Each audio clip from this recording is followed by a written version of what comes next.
You're welcome to News Insights. Is Nigeria collapsing as a country? Nigerian people, are we moving forward or moving backward? Are we getting richer or getting poorer? What indices have you used to say Nigeria is not collapsing or Nigeria is collapsing? Let me go through this. The words of Peter B. Do not fear anybody. That's profound. Those who were afraid yesterday didn't do any better. We must speak out when things are going wrong. Nigeria is collapsing. The numbers are clear. The indices are clear. People are getting poorer. Not every week, not every month, not every year. Every day. These are the words of P2B. Very, very, very bold. Nigeria is collapsing. If you are, I remember before you speak something, I remember when Idris Abdulkarim said, Nigeria, Jaga. Obasanjo got angry. Your father. Say your father. This one is like, to be saying Nigeria, your father, there is Jaga. So, how do you think this is going to land with the presidency? That Nigeria is collapsing? I think the presidency, to an extent, has grown a tough skin and feels that the opposition to which he has formed and leave there alone is just because he didn't win the election. But I don't think that's the way it should be treated. The opposition have heard clear and loud so many things they will complain about. There's nothing they've done about anything. Now, I like the word that they use, that if you are quiet, you are speaking out, the same thing will happen to you. So it reminds me of the Bible, the 3 lepers. Mm-hmm. They said, if we stay here, we die. If we go there, we die. So let us go. Yes. And as they were going, God advanced towards them and helped them to conquer the world. The legs of 3 people became the legs of 3 nations. Exactly. And they brought surplus. Yeah. And when they brought surplus, they didn't just say that, let's stay here. They said, it will do not good. We do not. Yeah, like a student of God. So, but you see, it's good to speak out. And right. I've always said it. I said democracy is about speaking out. And the ability or the privilege or the allowance that you're giving me to speak out. Everybody must speak out. Of course, not just speaking out and criticizing the government. We must also profess solutions. Of course, Mr. Obi also went ahead in the being in London in Commonwealth Economic Summit and said that Africa as a whole, not just Nigeria, the tariffs that has been laden on us by the US, that we have talents, that we should create room for these young talents to grow. He said Africa has 70% of arable land, which is true. It's a 30% of world economy, of world mineral resources. They're in Africa. What else do you want? Tell me how Africa would have been blessed. So it's not just telling you that we're having problems. He said, this is what we can do. Okay. And like you always said, you said, take your tools. Criticism should be your tools. Put them in the bag and use them. Okay, do you see the presidency seeing this criticism? Because we have had cases in the past where they clearly said, Obi is being haunted by the spirit of loss. That he's still not, he has not healed from 2023 loss. And I don't personally think 2023 loss was something too big to be, because nobody actually gave him a chance. Yeah. And he has always said he wasn't desperate. So his performance was even like miracle. Okay, that kind of loss is not, it's even Nigerians that are mourning that loss. Do you think this presidency will pick these criticisms, treat them like tools, and put them into their toolbox, accept the words of the opposition as free consulting services, and use it to formulate policies that will push Nigeria forward and probably create a miracle for them and eventually for us Nigerians between now and 2023, such that even the APC can even win election by Nigerians deciding to vote for them, because things have turned around. Do you think that can happen? No, I'm expecting a pushback from the presidency.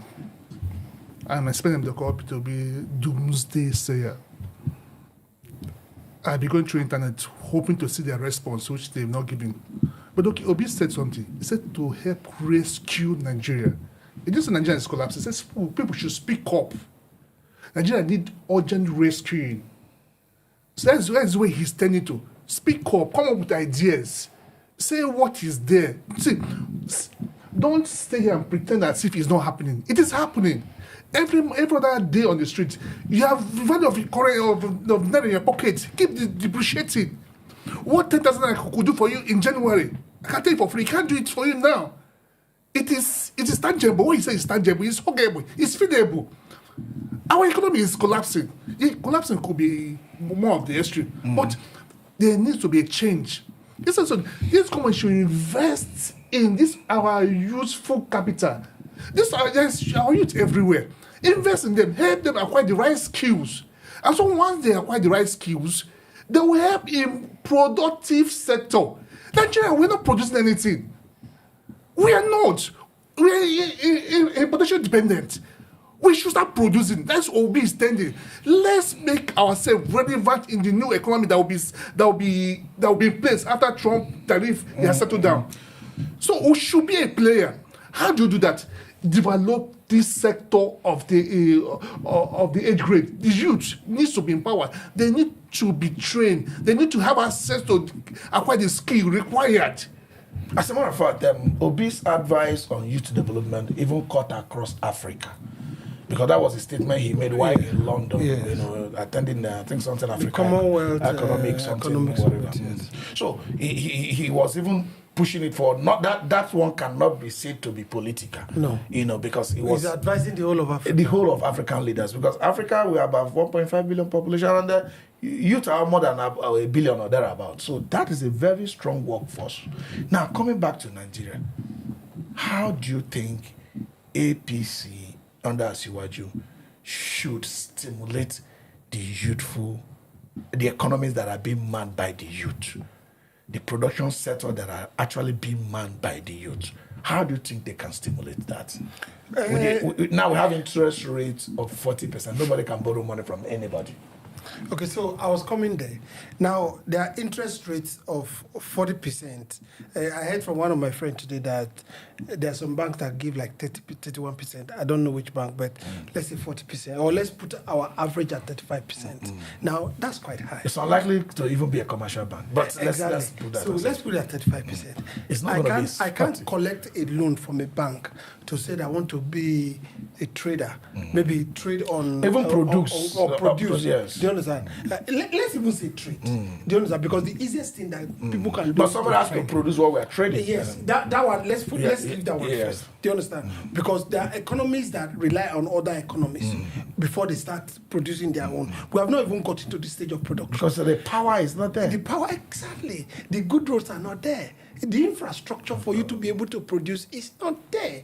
Now, we've sent a lot of our children to school, tertiary education. Now, they come out, they don't know what to spend their knowledge or energy on. So what they need to do is to bring out the rate of interest rate so that even beyond people can borrow, they should create this middle class. Because what we are finding our political circles on now is that most of the people that won't be around in the next 15, 20 years, in fact 20 years to more, 10 years, are the ones that are in making decisions for those that will be around for the next 40, 50 years. Do you understand? Now, what time are we going to bring them in to start making decisions for their future?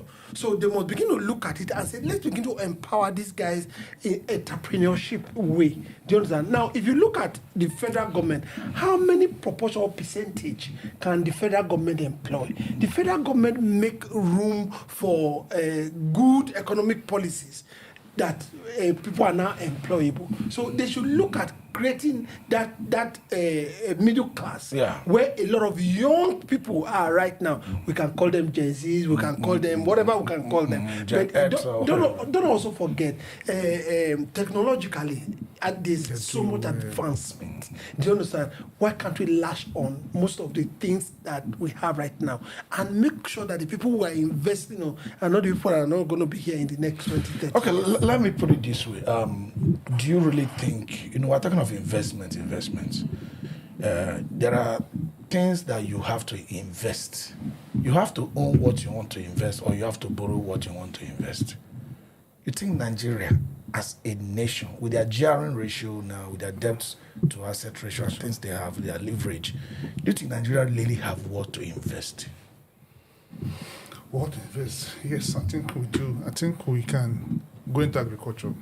See, there are arable land everywhere in Nigeria. See, if we go into agriculture, there will be a middleman. We all must go to the farm. No, but how do you go into agriculture when our forests are bush, our lands are not secured? So who is supposed to secure them? The federal government. At least some areas are secured. See, there are very, very few areas where you can really do money to agriculture. Let's make money available for the youth. Let money be available for this. All those ones you made before, money available. I give it to your friends. Someone that lives in Ikoyi that doesn't have any land in... Will be accessing agricultural loans. So make it accessible to those that needs it.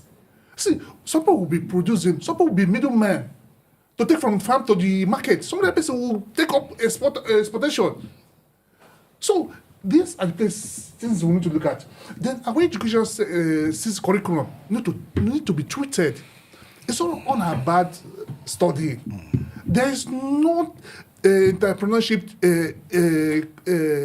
how do I say that, in the curriculum. People should go to school, come out, being able to integrate in the society. Oh, I don't give them common knowledge. And when they come out, they're fine to integrate. I think federal government will eventually have to look in that direction, see on how to invest on our agriculture, and probably see how to stimulate this economy so that the youth can participate. Also in other sectors. I don't have enough time. I would have given you a lead again. So maybe when we come back, we'll continue from there. This is Still News Insights. We'll be right back.